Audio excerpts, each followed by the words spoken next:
Have you been feeling stuck? I'm about to show you some of the biggest blocks that could be impacting you.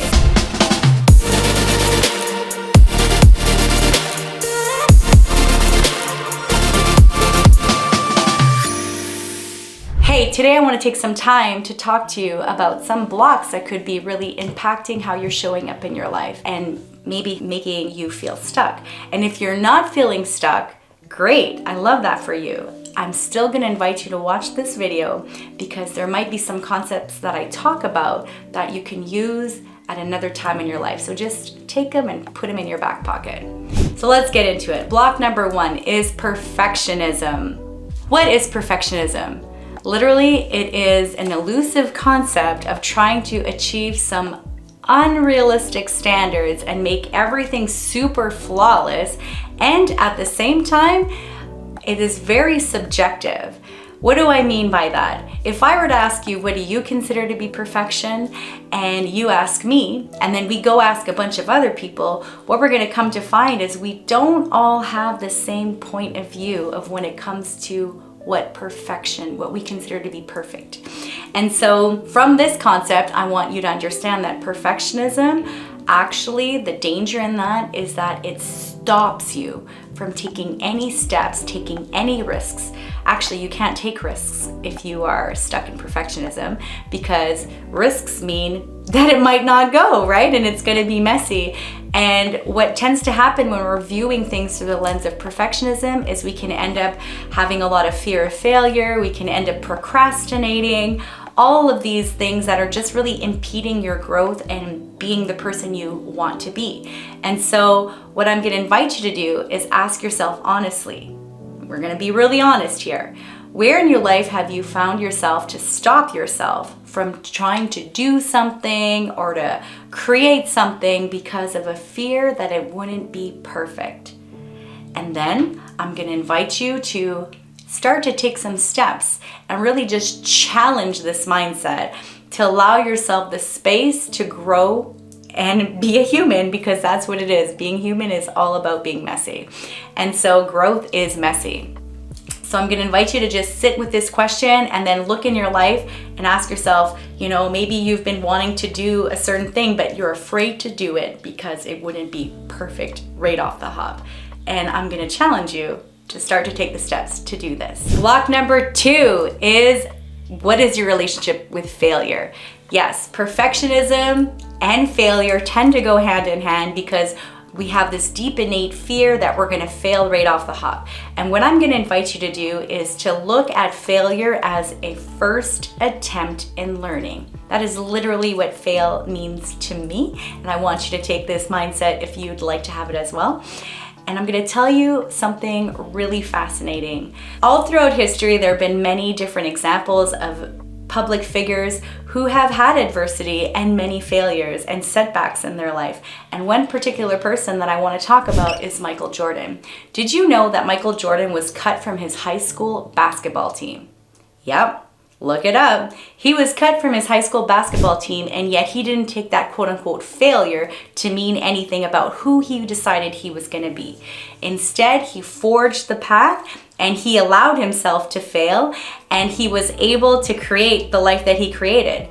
See, to me, failure and success need to go hand in hand because it's always going to be learning. Everything is learning. And so from this perspective, I want to offer you 3 powerful questions to ask yourself. Tony Robbins always says the quality of your life depends on the quality of your questions. So let me give you some questions for failure, and so that you can evaluate what your relationship to failure is. Question number 1, I want you to ask yourself what worked. Yep. Usually when things fail, we just chuck it, we throw it to the wayside. We don't want to spend any energy looking at it or going over it. But I'm going to invite you to take the emotion and the feelings out of it, and instead we're going to look at it through compassionate curiosity, kind of like investigators, because we're going to find some jewels in this. So you're going to ask yourself what worked, because there might have been some elements that you were doing that were working. So you're going to look back and you're going to ask yourself what worked, and then you're going to pull those out. Next, you're going to ask yourself what didn't work. Yep, that one might not feel good, but you're going to ask yourself what didn't work. You're going to look at it and not make it mean anything about you, just like Michael Jordan didn't make it mean anything about him. And you're gonna look at it as a first attempt in learning, and you're gonna see what didn't work. From this perspective, you might get more information to ask yourself the third question, which is, what comes next? See, Thomas Edison is not said to have failed 3,000 times to create the light bulb. He just said he found 3,000 other ways to make it not work. And so these are just examples that I want you to take and practice within yourself to challenge this mindset, because it's 2024 and you got big goals. And we don't have time for blocks like this. Block number 3, the all or nothing mindset. The way that I view all or nothing is anytime you want to go all or nothing, you always end up with nothing. And I really don't like viewing life in absolutes like that. However, let's be honest, it is impossible to go all in something and stay fully charged at that speed. All or nothing is literally a block that keeps you from experimenting and taking risks and growing. Here's a different lens to step into versus staying stuck in the all or nothing. Tap into the 80-20% rule, meaning 80% of the time you are embodying and you're being consistent at practicing and doing this thing that you're working towards. And the other 20%, that's learning, that's messy, that's growth, that's the failure, that's the where you can improve, all of that stuff. And so 80-20% is gonna help you see that it is literally, you don't need to be 100% perfect. Again, perfection doesn't live here. Just like when you take a bag of popcorn and you stick it in your microwave and you set the setting to popcorn setting, what is that, 3 minutes? I don't know, Google it. But your popcorn is not gonna be popped the minute you press start. No. I'm gonna say at least the first minute and a half, probably close to 2 minutes, if not more, it doesn't look like anything is happening. Does this mean that you have faulty popcorn? No, because if we are consistent, the heat is consistent, all of a sudden you're gonna hear pop, pop, pop, pop, pop, pop, pop, pop, pop, and then you're gonna end up with a bag of popcorn. And so 80-20% rule is what can you consistently show up in and allow yourself the space to grow. Again, you're here for the messy, perfection was never required, and you're gonna do great things if you practice this mindset. Block number 4 is comparison. Here is such a powerful mindset that just keeps us stuck. And what I want you to really realize here is when you're comparing, what are you usually comparing yourself to? You're comparing your crappy life, your crappy chapter, to somebody's highlighted reel, right? Especially with social media, we're scrolling and we're seeing just what people are curating to share on their feeds. Or you're looking at somebody's chapter 25 and you're in your chapter 1. And the thing is comparison will keep you stuck if you use it in that capacity. I want to give you a different mindset switch to use comparison. How I use comparison is proof of possibility. I mean that if I see somebody getting after their goals and it's something similar that I want, I use that as a proof of possibility that it's equally available to me because I come from an abundance mindset.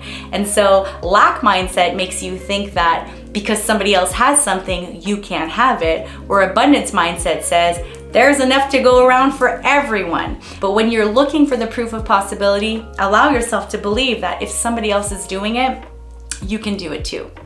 Block number 5, and this is actually a really big one. Are you your friend? Like, I need you to get really close here. Are you a friend to yourself? See, we tend to be so hard on ourselves, and it really encompasses all of these blocks where when we're trying to do something, the minute we're unable to, or we feel like we're incapable of having it, what are the first thoughts that run through your mind? Are they mean? Are you unkind? Are you aggressive with yourself? Do you want to just throw it all away? And so what I'm going to invite you to do is I want you to practice more self-compassion. I want you to be your friend this year. It's 2024. We don't need to be hard on ourselves and beating our humans up. Instead, I want you to be a friend to yourself. And what does that look like? That looks like that understanding, even though you haven't achieved that thing yet, and I have a whole thing with the word yet. I'm actually going to share that with you. Yet, your energetic timing, meaning if you keep showing up in the energy, it will eventually become yours, right? Do you see how all of these blocks and all of these switches all go together? And so if you play in the it hasn't happened yet, and you trust that it's gonna keep happening, it will eventually happen because you keep showing up in it, and you start to celebrate yourself. Here's the thing, in our minds, we think that we have to have achieved this goal before we celebrate any victories. And what I'm gonna invite you to do is start celebrating the mini wins. Start celebrating, whatever it is you're working for. Let's say that you started going to the gym and you're somebody who's never really been to the gym. I want you to celebrate if you went to the gym 3 times this week, or however many times you went, right? There was actually a story of a person, I think it was a gentleman, who used to identify as somebody who could never go to the gym. And so what he did is for a whole solid month, he would go to the gym for 5 minutes and then leave. He did this daily, 5 minutes for the whole month. And people thought he was crazy, but instead what he was doing was just repatterning another way to be in his life so that he could identify as somebody who's able to go to the gym. And so he was celebrating every time he showed up, even if it was just 5 minutes. And so I want you to ask yourself, when was the last time you celebrated yourself for doing any of the things, right? Did you complete a course? Did you get that promotion? Did you say no to somebody? Whatever it looks like, I need you to start celebrating yourself, because every time you honor yourself and the words and the commitments and the promises you make to yourself, that is huge. Let me know in the comments if any of these blocks really resonated with you, or if you feel like there's other blocks that you'd like me to discuss further on. And I would love to know, so let's have a conversation in the comments. As always, if you like this video, make sure to subscribe, hit the notification bell so you'll be the first to know when other videos like this drop. Make sure to share with others as well. Thanks for being here. As always, be brave, be bold, be you.